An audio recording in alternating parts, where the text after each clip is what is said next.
Good morning students. जैसा कि आप लोगों को पता है, हम बीएससी पार्ट सेकंड की जो हमारी जियोलॉजी की क्लास है उसके अंदर structure and functions of invertebrate types के अंदर जो जंतु पढ़ रहे हैं उसका नाम सीपिया।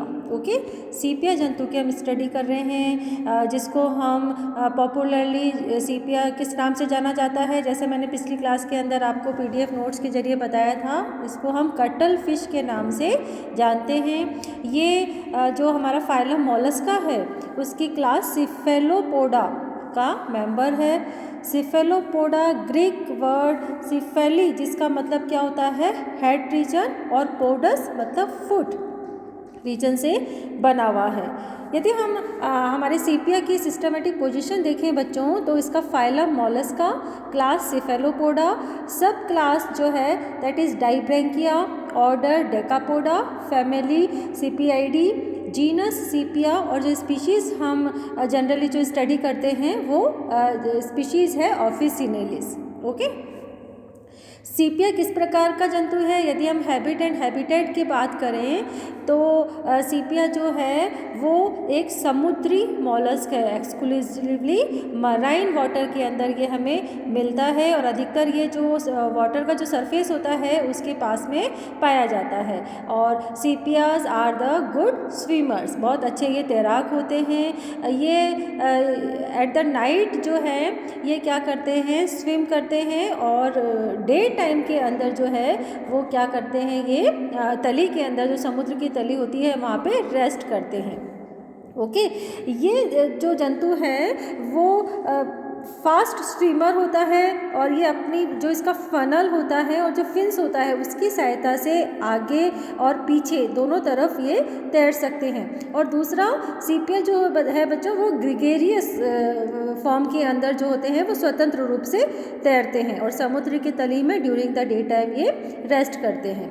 ओके, दूसरा पिक्यूलियर कैरेक्टरिस्टिक यदि हम सीपिया की देखें बच्चों, तो ये अपने वातावरण के अनुरूप अपने रंग में परिवर्तन कर सकते हैं, और इसके अलावा ये बायोल्यूमिनेसेंस ये जो है संदीप्ति प्रदर्शित भी करते हैं। ओके, अब हम चलें इनके एक्सटर्नल स्ट्रक्चर्स के ऊपर। तो यदि हम एक्सटर्नल स्ट्रक्चर देखें सीपिया का, तो देखिए बच्चों एक्सटर्नल स्ट्रक्चर के अंदर जो इनकी बॉडी होती है वो दो डिस्टिंक्ट पार्ट्स के अंदर विभेदित होती है। एक इनका डेफिनेट जो है डिस्टिंक्ट हेड रीजन होता है, और एक elongated dorso ventrally flattened trunk reason इनके अंदर पाया जाता है।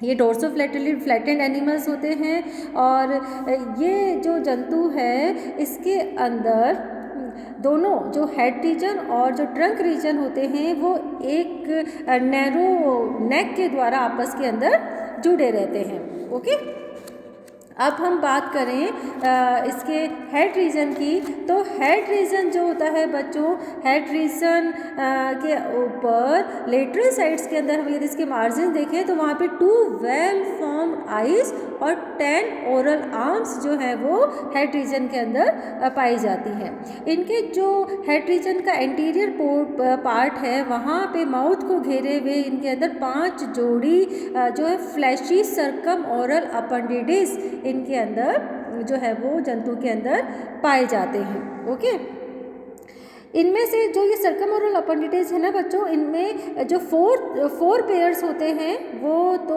ओरल आर्म्स के रूप में होती हैं, और एक जोड़ी जो इनके अंदर जो अपेंडिडिस हैं वो एक लंबे टेंटिकल्स के रूप में विभाजित रहते हैं। ठीक है, देखिए टेंटिकल्स जो होते हैं वो शिकार को पकड़ने और जो है वो कॉपुलेशन में सहायक होते हैं, और इनके अलावा जो इनकी ओरल आर्म्स होती हैं उनके जो बेसिस होते हैं ना बच्चों, वो इनके जो इंटेगुमेंट है उनके इंटरब्रैंकियल वेव्स के द्वारा आपस के अंदर जुड़े हुए रहते हैं।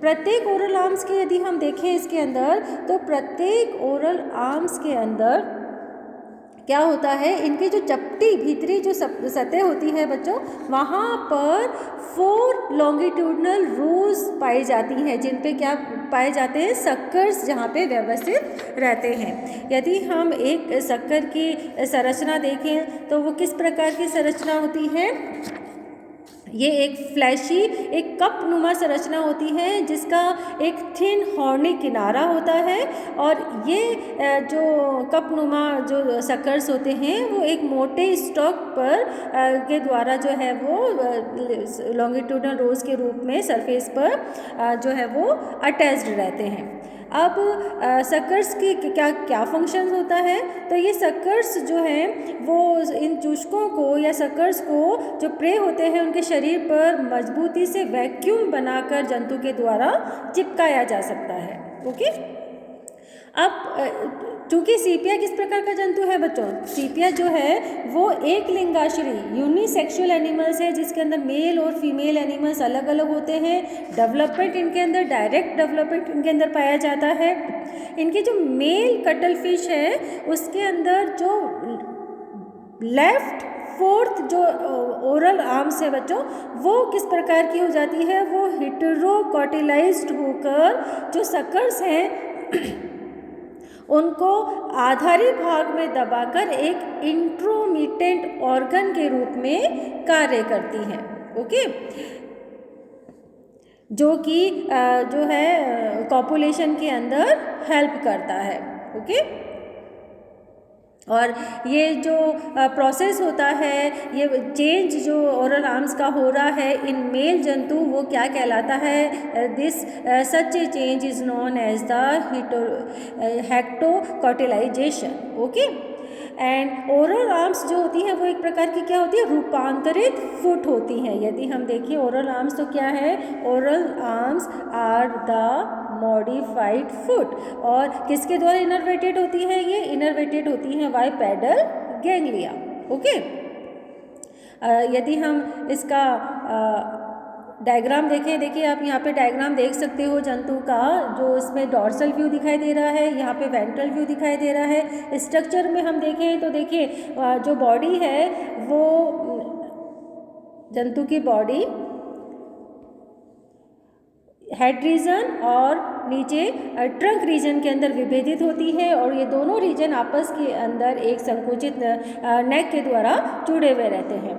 हेड रीजन जो है वहाँ पे लेटरल साइड्स के अंदर one pair of I situated रहती है, और यहाँ पे क्या है, ये इनके ओरल आर्म्स जो है वो इनके अंदर पाई जाती है। 10 ओरल आर्म्स इनके अंदर पाई जाती हैं, जिन्हें हम 5 जोड़ी ओरल आर्म्स कहते हैं। देखिए इनके अंदर ओरल आर्म्स के अंदर 4 जोड़ी जो होती हैं वो माउथ को घेरे हुए रहती हैं, और इनमें से एक जोड़ी जो ओरल आर्म्स होती हैं वो थोड़ा लंबा होके क्या बनाती हैं, क्या कहलाती हैं, ये टेंटिकल्स कहलाती हैं। ओके, और ये टेंटिकल्स का जो टर्मिनल एंड है बच्चों, यहाँ की जो सरफेस होती है यहाँ पे भी सकर्स पाए जाते हैं। और देखिए इस वाली डायग्राम में यदि आप देखो जो वेंट्रल व्यू है, तो यहाँ पे देखिए इनकी भीतरी सरफेस पे जो ये लॉन्गिट्यूडनल रूज के रूप में यहाँ पे क्या पाए जा रहे हैं, ये सकर्स ओरल आर्म्स के अंदर सिचुएटेड रहते हैं। ओके, और ये ओरल आर्म्स किसको चारों तरफ से घेरे रहती है, जो इनका माउथ रीजन होता है उसको चारों तरफ से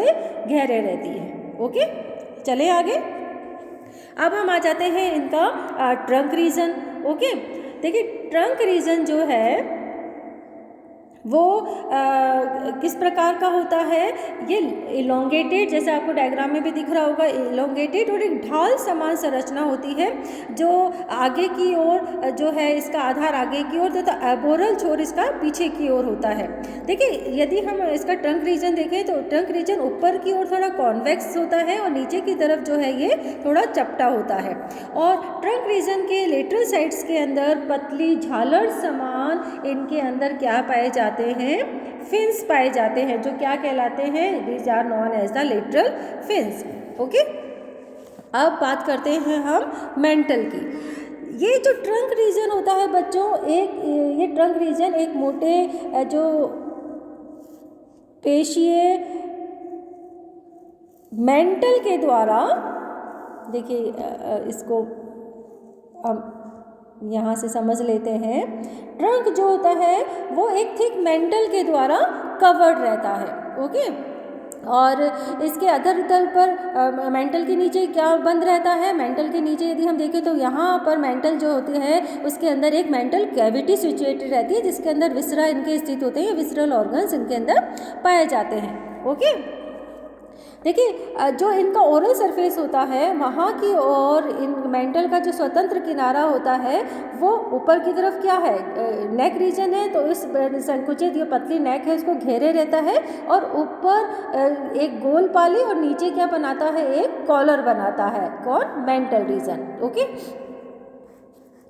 अब हम बात करेंगे इसके जंतु के फनल की। फनल जैसा आपको इस डायग्राम के अंदर यहाँ दिखाई दे रहा है, जो इसका वेंट्रल व्यू है बच्चों, वेंट्रल व्यू यदि आप देखोगे दिस वन,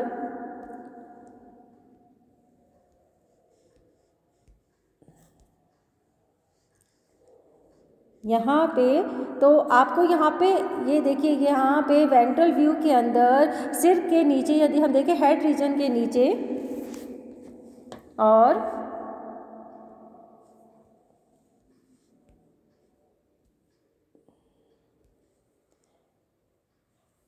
जस्ट इसका जो नेक है ना, नेक के आगे की तरफ एक कॉनिकल शेप के अंदर संरचना दिखाई दे रही है आप लोगों को, ये वाला।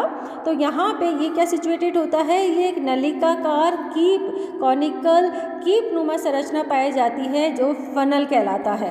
ओके, ये फनल जो होता है एक छोटे छिद्र द्वारा, तो बॉडी के आउटसाइड जो होता है ओपन होता है और अंदर की ओर ये एक बड़े छिद्र के द्वारा कहाँ पे खुलता है, मेंटल कैविटी के अंदर खुलता है। ओके, यहाँ पर इस मेंटल कैविटी में ओपन होने के बाद में अब यदि हम इसका स्ट्रक्चर देखें, जंतु का इंटरनल स्ट्रक्चर डिस्कस करने से पहले हम इस जंतु का जो है वो सीलोम की बात कर लेते हैं बच्चों। ठीक है, मेंटल कैविटी के अंदर जैसा अभी मैंने आपको बताया, मेंटल कैविटी के अंदर क्या होता है, मेंटल कैविटी के अंदर इनके जो विसरल ऑर्गन्स होते हैं वो इंटरनल ऑर्गन्स जो है वो मेंटल कैविटी के अधिकांश भाग को कवर किए हुए रहते हैं। ओके, सीपिया के सीलोम की बात करें, सीलोम किस प्रकार की होती है, तो इसकी जो ट्रू सीलोम है वो रिप्रेजेंटेड की जाती है किसके द्वारा, विसरो पेरिकार्डियल सीलोम, और जो किडनीज की जो कैविटीज़ होती है उनके द्वारा रिप्रेजेंट की जाती है। विसरो पेरिकार्डियल सीलोम जो होती है वो बच्चों दो पार्ट्स के अंदर डिवाइड होती है, एंटीरियर जो है इज द पेरिकार्डियल कैविटी और पोस्टीरियर कौन सी होती है इसके अंदर, गोनोसील सीलोम इनके अंदर पाई जाती है। ओके, देखिए अब यहाँ पे हम इसका इंटरनल स्ट्रक्चर थोड़ा सा डिस्कस कर लेते हैं।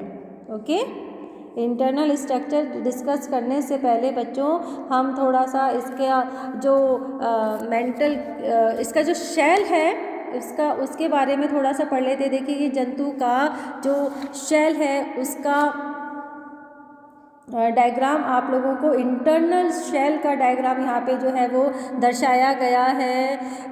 कटल जो फिश होती है बच्चों उसके अंदर इंटरनल शेल पाया जाता है जो कि मेंटल की एपिथेलियम स्तर के द्वारा स्रावित होता है। ओके, यदि इसका हम स्ट्रक्चर देखें शेल का तो ये किस प्रकार का दिख रहा है, आपको दिख रहा है चपटी चौड़ी और एक ओवल शेप की संरचना दिखाई दे रही है जो कि फ्रैग्मोकोन द्वारा निरूपित होती है। बीच के अंदर आपको फ्रैग्मोकोन दिखाई दे रहे हैं। ठीक है, और जिसका प्रोओस्ट्रेकम नामक जो इसका ओरल सरफेस है, प्रोओस्ट्रेकम जो ऊपर की तरफ दिखाई दे रहा है ये गोल, और जो रोस्ट्रम है, रोस्ट्रम देखिए नीचे की तरफ, ये इसका अबोरस छोर होता है जो एक स्पाइन के रूप में निकला हुआ रहता है।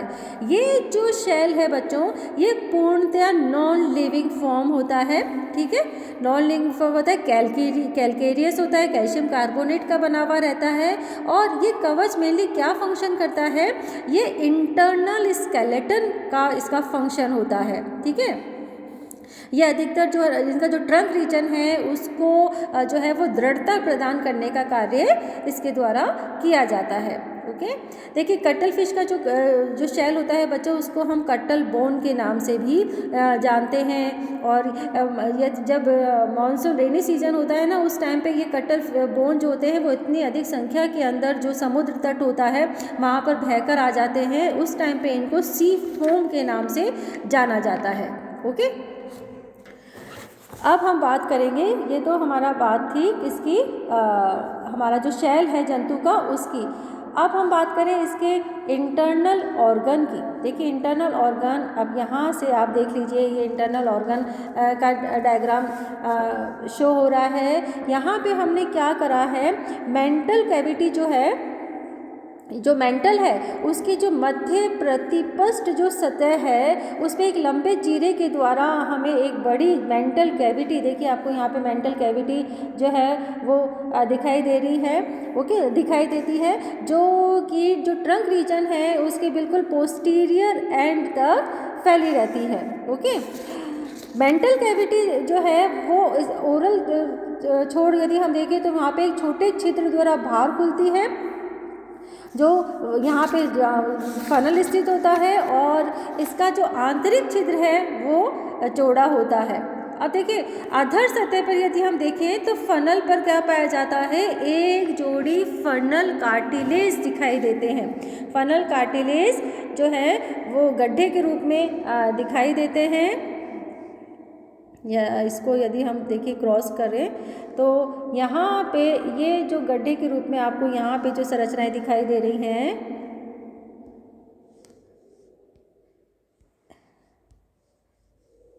ये जो संरचना यहाँ पे ये संरचना दिखाई दे रही है, ये क्या है, फनल कार्टिलेज होते हैं। और इसके विपरीत दिशा में यदि हम इसके विपरीत दिशा में देखें तो यहाँ पे हमें देखिए मेंटल कार्टिलेज, एक जोड़ी अंडाकार मेंटल कार्टिलेज जो है वो दिखाई देते हैं।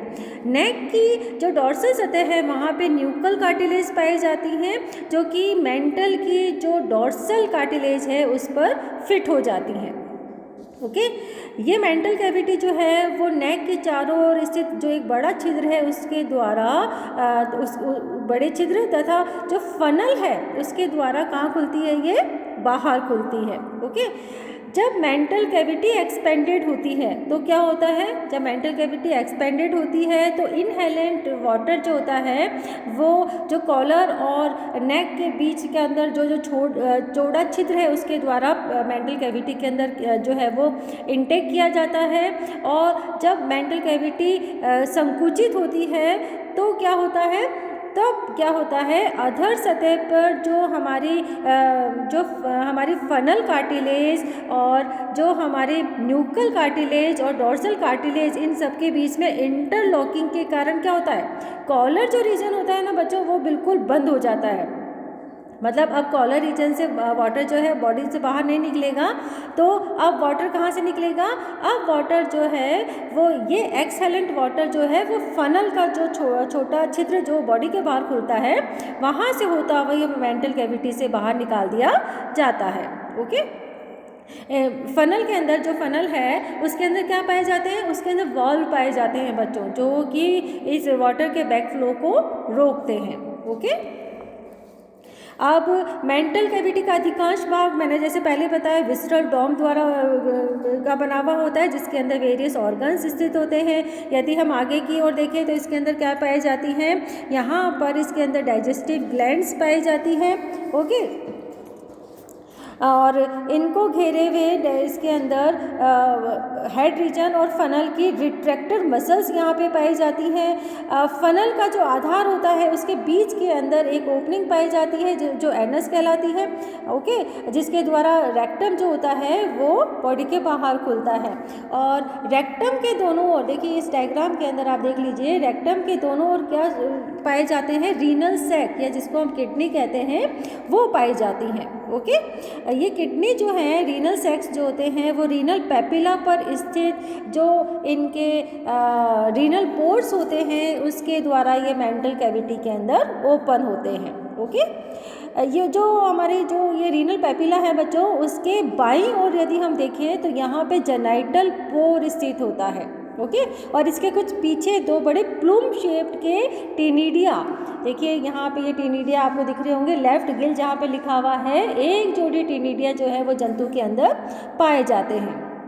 ठीक है, और नेक जहाँ से ट्रंक रीजन से जुड़ती है वहाँ पर मेंटल जो वॉल है वहाँ पर प्रत्येक और एक बड़ा स्टार लाइक स्टिलेट गैंग्लिया पाया जाता है। ओके, यहीं पर यदि हम मेंटल कैविटी के विस्ट्रल मास में देखें तो यहाँ पे पीछे की ओर हमें क्या दिखाई देती है, यहाँ पर एक बड़ा इंक सैक स्थित होता है। ये इंक सैक जो है वो एक ट्यूब के द्वारा मलाशय जो हमारा रेक्टम है, ये ट्यूब जो है वो रेक्टम के नीचे से होती हुई जो एनस रीजन है उसके डोर्सल सरफेस पे खुलती है। इंक सैक जो होती है बच्चों उसके अंदर क्या पाया जाता है, इंक ग्लैंड पाया जाता है। ओके, और ये इंक ग्लैंड जो है उसके द्वारा इंक सिक्रीट की जाती है जो कि इस डक्ट्स के द्वारा बॉडी जो एनस के थ्रू बॉडी के बाहर जो है वो निकलती है। ओके, अब मेल और फीमेल के अंदर यदि हम देखें तो मेल के अंदर जो टेस्टिस होते हैं वो जो है वो पार्शियल रूप से जो इंक ग्लैंड्स इंक सैक होता है उससे ढके रहते हैं, और फीमेल के अंदर यदि हम देखें तो फीमेल के अंदर 1 पेयर निडामेंटल ग्लैंड्स और 1 पेयर एसेसरी निडामेंटल ग्लैंड्स जो होती हैं वो जो इनका इंक सैक होता है उसको ढके रहती हैं। ओके, मेल के अंदर जो है पेनिस होता है जिसको हम जेनाइटल पेपिला, और फीमेल के अंदर ओविडक्ट जो होते हैं वो बाएं जो हमारा रीनल सैक था उसके कहाँ पाए जाते हैं, बाईं ओर खुलते हैं। ओके, अब हम बात करें लोकोमोशन की। लोकोमोशन किस प्रकार का है जंतु के अंदर, लोकोमोशन की बात करें तो लोकोमोटर ऑर्गन्स कौन कौन से हैं, आर्म्स हैं, फनल्स हैं, जो क्या है which are the modifications of foot. Okay, और इसके अलावा लेटरल फिन्स जो होते हैं वो लोकोमोशन के लिए जो है वो काम में लिए जाते हैं, और mental also helps in locomotion. Okay, देखिए जंतु के अंदर जब स्लो मूवमेंट होता है वो स्लो मूवमेंट किसकी वजह से होता है, this is the undulating movement of arms and fins. Fins और जो आर्म्स होती है उनके अंडुलेटिंग मूवमेंट के द्वारा जंतु स्लो मूवमेंट करता है। ओके, फिन्स जो होते हैं लेटरल फिन्स वो डायरेक्शन को चेंज करने में भी इनके जो है वो सहायक होते हैं। ओके, अब जंतु जो है इसमें जब तीव्र गति से हाई स्पीड के अंदर जब इसको गति करनी होती है तो उस टाइम पे इस प्रकार की गति में तैरने के लिए इनकी जो फनल है और इसके फनल के साथ साथ जो मेंटल के अंदर रिथमिक कॉन्ट्रैक्शन एंड रिलैक्सेशन उत्पन्न होता है उसके थ्रू ये जो है क्या करते हैं, फास्ट स्विम करते हैं। किस प्रकार से करते हैं, जैसा भी मैंने शुरुआत में बताया था, मेंटल के अंदर जब जो है वो शिथिलन रिलैक्सेशन उत्पन्न होता है तब क्या होता है, मेंटल कैविटी जो है एक्सपेंड हो जाती है, जिसकी वजह से जो हमारा जो नेक है उसके चारों ओर जो कॉलर स्थान है वहाँ से वाटर अंदर प्रवेश करता है, और जब मेंटल संकुचित होती है, कॉन्स्ट्रिक्ट होती है, उस टाइम पे क्या होता है, इनका जो कॉलर रीजन है नेक पर वो कॉलर और ग्रीवा पर मजबूती से फिट होकर वो छिद्र तो बंद हो जाता है, जिसकी वजह से मेंटल कैविटी का जो वाटर है वो एक जेट के रूप में कहाँ से निकलता है, जो हमारा साइफन है या फनल है वहाँ से बाहर निकलता है। ओके, जैसे ही साइफन से एक जेट के रूप में वाटर बाहर पास आउट होता है तो जंतु क्या करता है, जंतु का शरीर जो होता है वो उस जल के विपरीत दिशा में भाले के समान तेज स्पीड से गति करता है। ओके, देखिए ये इतनी तेज़ी से स्पीड से जो होता है, इनकी स्पीड इतनी तेज़ होती है कि ये कटल फिश उस वाटर के अंदर जो है उस टाइम पे दिखाई नहीं देती हैं। ओके, और ये जितनी भी गतिविधियां हैं उनका संचालन किसके द्वारा होता है, इनका संचालन जो तंत्रिकाएं हैं उनके जॉइंट फाइबर्स के द्वारा किया जाता है। ओके, ये तो बात थी लोकोमोशन की। ओके, नेक्स्ट वीडियो के अंदर हम जंतु का डाइजेस्टिव सिस्टम पढ़ेंगे।